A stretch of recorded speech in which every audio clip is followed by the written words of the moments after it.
सच बताऊं, कभी कभी रिश्ता इसलिए नहीं टूटता क्योंकि प्यार खत्म हो गया होता है, बल्कि इसलिए टूटता है क्योंकि किसी तीसरे की परछाई हमारे बीच खड़ी हो जाती है।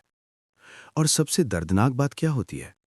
हमें देर से समझ आता है कि दरार बाहर से नहीं, अंदर से शुरू हुई थी।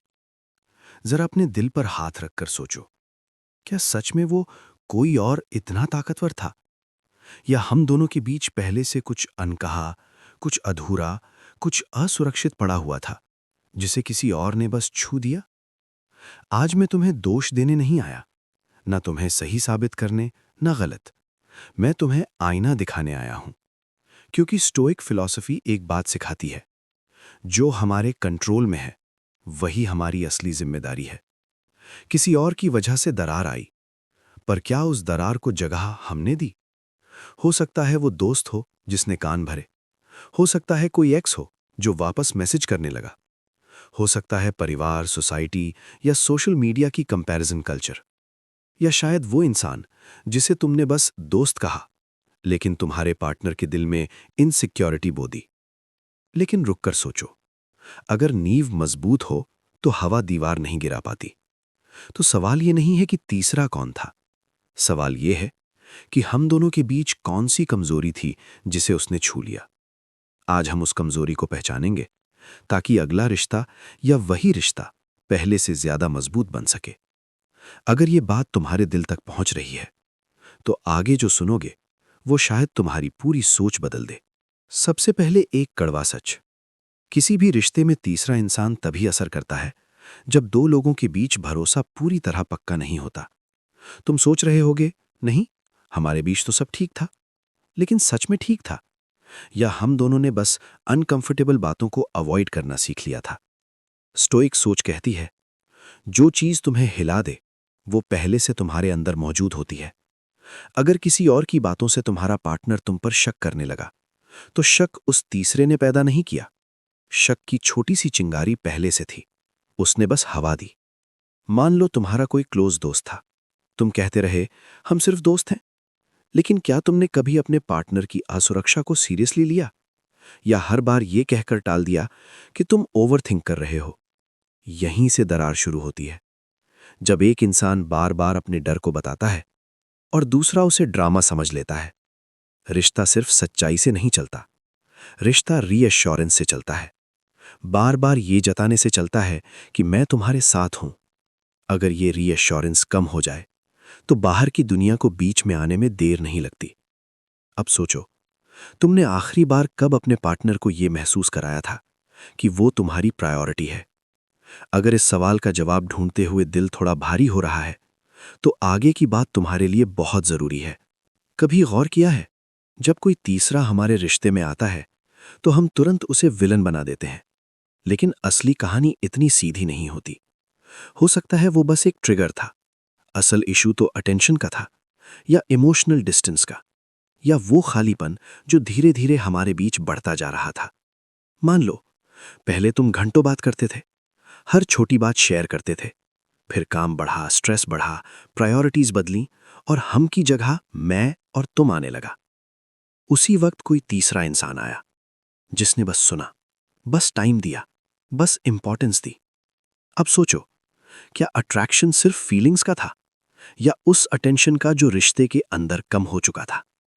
स्टोइक माइंडसेट कहता है, बाहर की चीजों को ब्लेम करना आसान है, लेकिन अपने हिस्से की कमी देखना करेज मांगता है। अगर तुम्हारा पार्टनर किसी और से इमोशनली कनेक्ट होने लगा, तो इसका मतलब ये नहीं कि वो तुमसे प्यार नहीं करता था। शायद वो कनेक्शन ढूंढ रहा था, जो पहले तुम्हारे साथ था लेकिन धीरे धीरे कम हो गया। यहां सवाल कैरेक्टर का कम, कम्युनिकेशन का ज्यादा है। जब दो लोग बात करना बंद कर देते हैं, तो तीसरे को बोलने का मौका मिल जाता है। तो खुद से पूछो, क्या हमने एक दूसरे को सुनना बंद कर दिया था? अगर जवाब हां की तरफ झुक रहा है, तो अभी भी बहुत कुछ बचाया जा सकता है। बस समझ की दिशा बदलनी होगी। अब जरा एक और गहरी बात समझो। कभी कभी तीसरा इंसान वजह नहीं होता, वो बस एक एस्केप होता है। जब रिश्ता मुश्किल दौर से गुजर रहा हो, जब आर्ग्यूमेंट्स बढ़ गया हो, जब साइलेंस अनकंफर्टेबल हो गया हो, तब इंसान बाहर कंफर्ट ढूंढने लगता है। ये कंफर्ट फिजिकल नहीं भी हो सकता है, बस कोई ऐसा जो जज ना करे, जो तुम्हारी साइड ले, जो तुम्हें सही महसूस कराए। और धीरे धीरे वही कंफर्ट एडिक्शन बन जाता है। स्टोइक सोच कहती है, मुश्किल से भागना उसे बड़ा बना देता है, सामना करना उसे छोटा बना देता है। अगर तुम्हारा पार्टनर या तुम खुद किसी तीसरे में इमोशनल रिलीफ ढूंढने लगे, तो सवाल कैरेक्टर से पहले करेज का है। क्या हमने प्रॉब्लम को बैठकर सुलझाने की कोशिश की, या हम बस टेम्पररी पीस ढूंढते रहे? मान लो हर बात पर आर्ग्यूमेंट होता था, तो क्या हमने कामली बात करने का टाइम निकाला, या हमने सोचा अब समझाने का फायदा नहीं? यहीं से इमोशनल डिस्टेंस पैदा होता है, और इमोशनल डिस्टेंस तीसरे इंसान के लिए दरवाजा खोल देता है। ध्यान रखना, कोई भी स्ट्रांग रिश्ता परफेक्ट नहीं होता, लेकिन स्ट्रांग रिश्ता भागता नहीं, वो बैठकर बात करता है। अब खुद से पूछो, क्या हमने कठिन बातचीत से बचने के लिए आसान कंपनी चुन ली? अगर हां, तो अभी भी वक्त है वापस मुड़ने का। क्योंकि असली स्ट्रेंथ ये नहीं कि तुम हर्ट ना हो, असली स्ट्रेंथ ये है कि तुम हर्ट होकर भी सच का सामना करो, और आगे जो समझोगे वो तुम्हें बताएगा कि हीलिंग कैसे शुरू होती है। अब बात करते हैं हीलिंग की, क्योंकि दरार समझ लेना ही काफी नहीं, उसे भरना भी सीखना पड़ता है। सबसे पहले ये मानना पड़ेगा, दर्द हुआ है, ईगो नहीं, दिल टूटा है। स्टोइक फिलॉसफी कहती है, जिस चीज को तुम एक्सेप्ट कर लेते हो वो तुम्हें कंट्रोल नहीं कर पाती। अगर किसी तीसरे की वजह से तुम्हारा रिश्ता हिला है, तो सबसे पहले ब्लेम गेम रोकना होगा, क्योंकि ब्लेम अस्थाई सुकून देता है, लेकिन परमानेंट दूरी बना देता है। तुम बैठकर ये कह सकते हो, तुम्हारी वजह से ये हुआ, या मेरी वजह से ये हुआ, लेकिन असली मैच्योरिटी ये है कहना, हम दोनों से कहीं ना कहीं चूक हुई है। जब दो लोग अपने अपने हिस्से की जिम्मेदारी लेते हैं, तभी रिपेयर शुरू होता है। अब प्रैक्टिकल बात, हीलिंग के लिए 3 चीजें जरूरी हैं: साफ कम्युनिकेशन, कंसिस्टेंट एक्शन और पेशेंस। सिर्फ सॉरी काफी नहीं, सिर्फ प्रॉमिस काफी नहीं, बार बार ट्रस्ट रीबिल्ड करना पड़ता है। जैसे टूटी हुई हड्डी जुड़ती है, वैसे ही टूटा हुआ भरोसा भी जुड़ सकता है, लेकिन टाइम और केयर चाहिए। अब खुद से पूछो, क्या तुम सच में इस रिश्ते को ठीक करना चाहते हो, या बस जीतना चाहते हो? क्योंकि रिश्ते में जीतने वाला भी हार जाता है अगर सामने वाला दिल से दूर हो जाए। अगर दोनों तरफ से एफर्ट आए, तो तीसरा इंसान धीरे धीरे इररिलेवेंट हो जाता है। और अगर एफर्ट सिर्फ एक तरफ से हो, तो फिर तुम्हें अपनी सेल्फ रिस्पेक्ट के बारे में सोचना होगा। आगे की बात यहीं से शुरू होती है, कब लड़ना है और कब छोड़ देना है। अब सबसे मुश्किल सवाल, क्या हर दरार को जोड़ना चाहिए? सुनने में हार्श लगेगा, लेकिन हर रिश्ता बचाना जरूरी नहीं होता। कुछ रिश्ते हमें सिखाने के लिए आते हैं, रुकने के लिए नहीं। स्टोइक सोच यहां बहुत क्लियर है, जिस चीज पर तुम्हारा कंट्रोल नहीं, उसे पकड़कर मत बैठो। अगर किसी तीसरे की वजह से दरार आई और तुम्हारे पार्टनर ने ओपनली चूज किया कि वो उसी रास्ते पर जाएगा, तो तुम्हारा काम उसे रोकना नहीं है, तुम्हारा काम खुद को बचाना है। सेल्फ रिस्पेक्ट सैक्रिफाइस नहीं होती, सेल्फ रिस्पेक्ट फाउंडेशन होती है। कभी कभी हम ये सोचकर टिके रहते हैं कि शायद वो बदल जाए, शायद वो समझ जाए। लेकिन अगर सामने वाला बार बार बाउंड्री क्रॉस कर रहा है, बार बार ट्रस्ट तोड़ रहा है, तो तुम्हारा साइलेंस लॉयल्टी नहीं, सेल्फ निग्लेक्ट बन जाता है।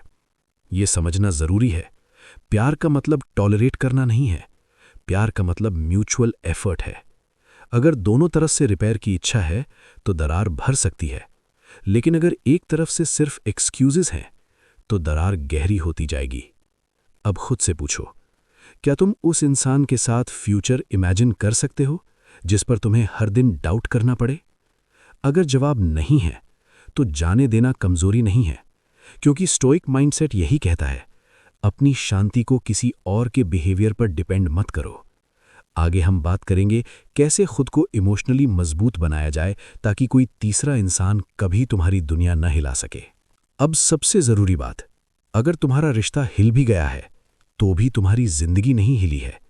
कभी ये मत भूलना, रिश्ता तुम्हारी पहचान का हिस्सा है, लेकिन पूरी पहचान नहीं। स्टोइक फिलॉसफी कहती है, तुम्हारी शांति तुम्हारे अंदर से आती है, किसी इंसान से नहीं। अगर किसी तीसरे की वजह से तुम्हें दर्द हुआ, तो उसे लेसन की तरह देखो, लेबल की तरह नहीं। ये मत कहो मैं काफ़ी नहीं था, ये कहो मुझे समझ आया कि मुझे क्या डिज़र्व है। तुम्हें इमोशनली मजबूत बनना है तो 3 चीज़ें याद रखो। पहला, अपनी वैल्यू खुद डिफाइन करो। अगर तुम खुद को कम समझोगे तो कोई भी तुम्हें रिप्लेसेबल महसूस करा देगा। दूसरा, कम्युनिकेशन से भागो मत। जो बात अंदर चुभाई है उसे कामली बाहर लाओ। साइलेंस टेम्पररी पीस देता है लेकिन परमानेंट गैप बना देता है। तीसरा, बाउंड्रीज पर गिल्ट मत करो। अगर तुम कह रहे हो कि मुझे ये ठीक नहीं लगता, तो ये कंट्रोल नहीं, सेल्फ रिस्पेक्ट है।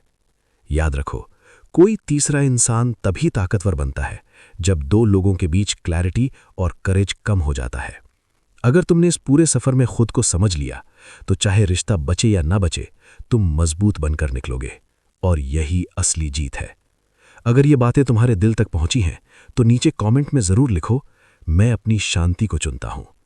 चैनल को सब्सक्राइब करो, क्योंकि यहां हम इमोशंस को दबाते नहीं, उन्हें समझते हैं।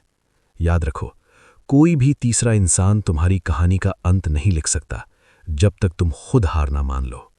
तुम टूटे नहीं हो, तुम बस सीख रहे हो। लेकिन कहानी यहीं खत्म नहीं होती, क्योंकि असली बदलाव तब आता है जब तुम अपने अंदर झांकने लगते हो। जरा ऑनेस्टली सोचो, क्या तुमने कभी अपने पार्टनर को टेकन फॉर ग्रांटेड लिया? क्या तुम्हें लगा कि वो तो है ही, कहीं नहीं जाएगा? रिश्ते धीरे धीरे कमजोर होते हैं, एक दिन में नहीं। पहले मैसेज का रिप्लाई लेट होता है, फिर कॉल्स कम हो जाती हैं, फिर बातें सुपरफिशियल हो जाती हैं, और फिर इमोशनल कनेक्शन पतला पड़ने लगता है। उसी खाली जगह में कोई तीसरा इंसान आ जाता है। स्टोइक सोच कहती है हर चीज टेम्पररी है, इसलिए हर दिन ग्रैटिट्यूड जरूरी है। अगर हम रोज अप्रिशिएट करना छोड़ देते हैं तो सामने वाला खुद को इनविजिबल महसूस करने लगता है, और जब कोई बाहर से उसे इंपॉर्टेंस देता है तो उसे वो एहसास नया नहीं, भूला हुआ लगता है। अब खुद से पूछो, क्या हमने अप्रिसिएशन कम कर दी थी? क्या हमने अज्यूम कर लिया था कि प्यार अपने आप चलता रहेगा? रिश्ता पौधे की तरह है, पानी देना बंद करोगे तो वो किसी और के गार्डन में हरियाली ढूंढने लगेगा। अगर ये रियलाइजेशन आ गया तो समझ लो हीलिंग सच में शुरू हो रही है। आगे हम बात करेंगे कैसे ट्रस्ट दोबारा बिल्ड होता है, स्टेप बाय स्टेप, बिना ईगो के। अब बात करते हैं ट्रस्ट की, क्योंकि दरार के बाद सबसे पहले जो टूटता है वो भरोसा होता है, और भरोसा ग्लास की तरह होता है। टूट जाए तो जुड़ तो सकता है, लेकिन निशान रह जाते हैं। तो क्या करें? पहला कदम, ट्रांसपेरेंसी। अगर सच में रिश्ता बचाना है तो आधे सच नहीं चलेंगे। फोन छुपा कर नहीं, फीलिंग्स खोल कर बात करनी होगी। स्टोइक सोच कहती है सच कभी तुम्हारा दुश्मन नहीं होता, भले ही वो अनकंफर्टेबल हो। अगर किसी तीसरे के साथ इमोशनल इन्वॉल्वमेंट हुआ है तो उसे मिनिमाइज मत करो, बस दोस्त थे कहकर डिसमिस मत करो, क्योंकि सामने वाले के लिए वो बस नहीं था। दूसरा कदम, कंसिस्टेंसी। ट्रस्ट वर्ड से नहीं, पैटर्न से बनता है। अगर तुम कहते हो अब ऐसा नहीं होगा, तो हर दिन अपने एक्शन से वो दिखाना पड़ेगा। तीसरा कदम, पेशेंस। जिस तरह चोट एक दिन में नहीं लगी, वैसे ही हीलिंग भी एक दिन में नहीं होगी। अब खुद से पूछो, क्या तुम वो एफर्ट देने को तैयार हो, या तुम चाहते हो कि सब जल्दी नॉर्मल हो जाए?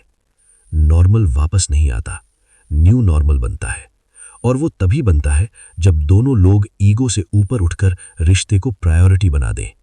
याद रखो, ट्रस्ट दोबारा बनाना मुश्किल है, लेकिन इम्पॉसिबल नहीं।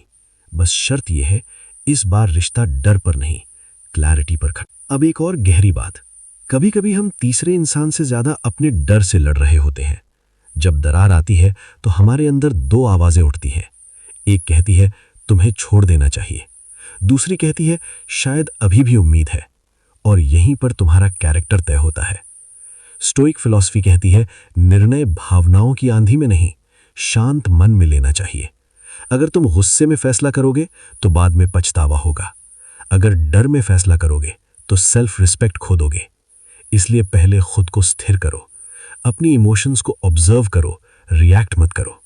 खुद से पूछो, क्या ये रिश्ता मेरी ग्रोथ में मदद कर रहा है? क्या हम दोनों सच में बदलने को तैयार हैं, या बस हम अकेले होने के डर से जुड़े हुए हैं? कई बार हम तीसरे इंसान को हटाना चाहते हैं, लेकिन असली समस्या कंपैटिबिलिटी की होती है। अगर वैल्यूज अलग हो गई हैं, अगर लाइफ गोल्स अलग दिशा में है तो दरार किसी की वजह से नहीं, वक्त की वजह से आई है। और इसमें किसी को विलेन बनाना जरूरी नहीं है। याद रखो, हर रिश्ता हमेशा के लिए नहीं होता, लेकिन हर रिश्ता आपको कुछ सिखाने के लिए होता है। अब फैसला लेने से पहले यह समझ लो, तुम डर से डिसीजन ले रहे हो या क्लैरिटी से। आगे हम बात करेंगे कैसे खुद को इतना मजबूत बनाया जाए कि चाहे कोई आए या जाए, तुम सेंटर्ड रहो। अब जरा खुद पर ध्यान लाओ, क्योंकि सच ये है, रिश्ता हिलता है तो सबसे पहले तुम्हारा आत्मविश्वास हिलता है। तुम आईने में खुद को देखकर सोचते हो, क्या मुझ में कमी थी? क्या मैं इनफ नहीं था? यही सबसे बड़ी गलती होती है। किसी और के डिसीजन को अपनी वैल्यू का प्रमाण मत बनाओ। स्टोइक फिलॉसफी कहती है, तुम्हारी वर्थ तुम्हारे कंट्रोल में है, दूसरों की पसंद नहीं। अगर किसी ने तुम्हें छोड़कर किसी तीसरे को चुना, तो वो उनका चॉइस है, तुम्हारी पहचान नहीं। अब एक प्रैक्टिकल काम करो, अपनी एनर्जी वापस खींचो। बार बार उनके सोशल मीडिया चेक करना बंद करो, कंपैरिजन बंद करो, अपनी रूटीन पर वापस आओ। जिम जाओ, नई स्किल सीखो, दोस्तों से मिलो, अपनी गोल्स पर फोकस करो। ये रिवेंज नहीं है, ये सेल्फ रेस्टोरेशन है। जब तुम खुद को रीबिल्ड करते हो, तो तुम्हें समझ आता है, तुम रिप्लेसेबल नहीं थे, तुम बस टेम्परेरली मिसअंडरस्टूड थे। और याद रखो, जो इंसान खुद के साथ कंफर्टेबल है, उसके रिश्ते में तीसरा कभी परमानेंट जगह नहीं बना पाता। अब सवाल ये नहीं कि किसने दरार डाली, सवाल ये है, क्या तुम इस दरार से और मजबूत निकलोगे? आगे हम क्लोजर की बात करेंगे, क्योंकि बिना क्लोजर के हीलिंग अधूरी रहती है। क्लोजर, ये शब्द सुनने में छोटा है, लेकिन इसके बिना दिल सालों तक उलझा रहता है। कई लोग सोचते हैं क्लोजर मतलब सामने वाले से आखिरी बार मिलना, लंबी बात करना, सब क्लियर करना। लेकिन सच ये है, क्लोजर अक्सर सामने वाला नहीं देता, तुम खुद को देते हो। स्टोइक माइंडसेट कहता है, हर सवाल का जवाब मिलना जरूरी नहीं, कभी-कभी एक्सेप्टेंस ही जवाब होता है। अगर किसी तीसरे की वजह से दरार आई, तो तुम बार बार ये सोच सकते हो, उन्होंने ऐसा क्यों किया, मैं कम कहाँ पड़ गया। लेकिन ये सवाल तुम्हें शांति नहीं देंगे, ये तुम्हें लूप में फंसाए रखेंगे। क्लोजर तब आता है जब तुम ये मान लेते हो, जो हुआ वो हुआ, मैं उससे सीख लेकर आगे बढ़ूंगा। अगर रिश्ता बच गया है, तो क्लोजर का मतलब है पुरानी गलती को हर झगड़े में वेपन ना बनाना, बार बार वही जख्म मत खोलना। और अगर रिश्ता खत्म हो गया है, तो क्लोजर का मतलब है खुद को ब्लेम करना बंद करना। एक बात याद रखो, तुम्हारा चैप्टर खत्म हुआ है, तुम्हारी कहानी नहीं। जब तुम ये मान लेते हो कि हर इंसान तुम्हारी जर्नी का परमानेंट हिस्सा नहीं, तो दर्द हल्का होने लगता है। अब आखिरी बात समझो, कभी कभी तीसरा इंसान तुम्हें तोड़ने नहीं, तुम्हें जगाने आता है। और अगले पार्ट में हम बात करेंगे उस जागने की, जहां से तुम्हारी असली ग्रोथ शुरू होती है। जागना मतलब ये समझना कि अब तुम्हें रिएक्ट नहीं, इवॉल्व करना है। किसी तीसरे की वजह से जो दरार आई, वो तुम्हें दो रास्ते देती है, या तो तुम बिटर बन जाओ या बेटर बन जाओ। स्टोइक सोच हमेशा दूसरा रास्ता चुनती है। अगर तुम इस एक्सपीरियंस से सीख लेते हो, तो अगली बार तुम ब्लाइंडली ट्रस्ट नहीं करोगे, लेकिन सस्पिशियस भी नहीं बनोगे, तुम बैलेंस्ड बनोगे। तुम्हें समझ आएगा कि प्यार सिर्फ फीलिंग नहीं है, ये डेली एफर्ट है, ये boundaries plus respect plus communication का कॉम्बिनेशन है। अब इमेजिन करो, भविष्य में तुम किसी रिश्ते में हो, तुम ओपनली अपनी डिस्कम्फर्ट बोलते हो, तुम सामने वाले की इनसिक्योरिटी को लाइटली नहीं लेते, तुम अटेंशन और वैलिडेशन बाहर ढूंढने के बजाय घर के अंदर नर्चर करते हो।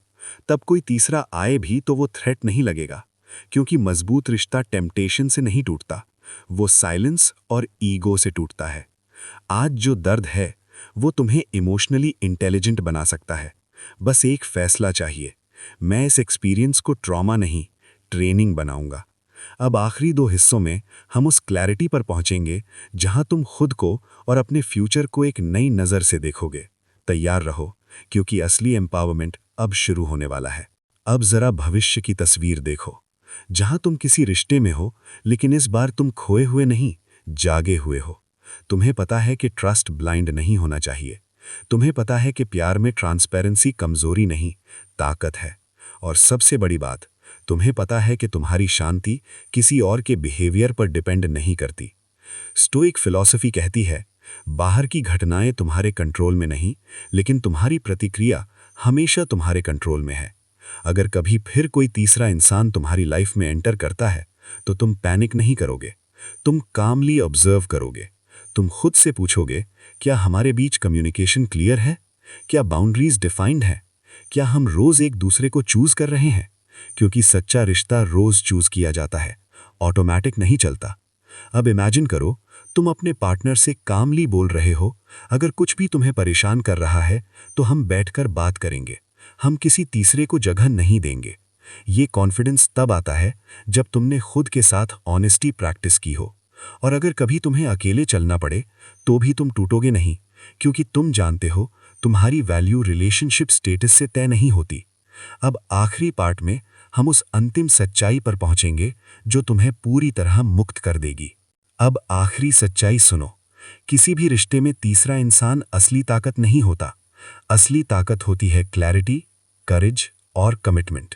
अगर क्लैरिटी है तो कंफ्यूजन टिकता नहीं, अगर करेज है तो मुश्किल बातें दबती नहीं, और अगर कमिटमेंट है तो टेम्पटेशन टिकता नहीं। किसी तीसरे की वजह से दरार आई, ये तुम्हारी कहानी का एंड नहीं है, ये तुम्हारी मैच्योरिटी का बिगिनिंग हो सकता है। आज तुम पहले जैसे नहीं रहे, अब तुम जानते हो कि प्यार सिर्फ मैं तुम्हें चाहता हूं नहीं है, प्यार है मैं तुम्हें हर दिन चूज करता हूं। और अगर सामने वाला तुम्हें चूज नहीं करता तो तुम खुद को चूज करोगे। याद रखो, तुम्हें किसी की जगह भरने के लिए नहीं बनाया गया, तुम्हें अपनी अलग जगह बनाने के लिए बनाया गया है। अगर रिश्ता बच गया है तो उसे नए माइंडसेट के साथ जियो, अगर रिश्ता खत्म हो गया है तो उसे ग्रैटिट्यूड के साथ छोड़ो, क्योंकि हर एक्सपीरियंस तुम्हें पॉलिश करता है। अब अगर ये पूरा सफर तुम्हारे दिल को छू गया तो नीचे कमेंट में लिखो, मैं क्लैरिटी चुनता हूं। इस चैनल को सब्सक्राइब करो, क्योंकि यहां हम सिर्फ दर्द की बात नहीं करते, हम ट्रांसफॉर्मेशन की बात करते हैं। याद रखो, कोई तीसरा इंसान तुम्हारे रिश्ते में दरार डाल सकता है, लेकिन तुम्हारे अंदर दरार नहीं डाल सकता जब तक तुम खुद हार ना मानो। तुम कमजोर नहीं हो, तुम इवॉल्व हो रहे हो।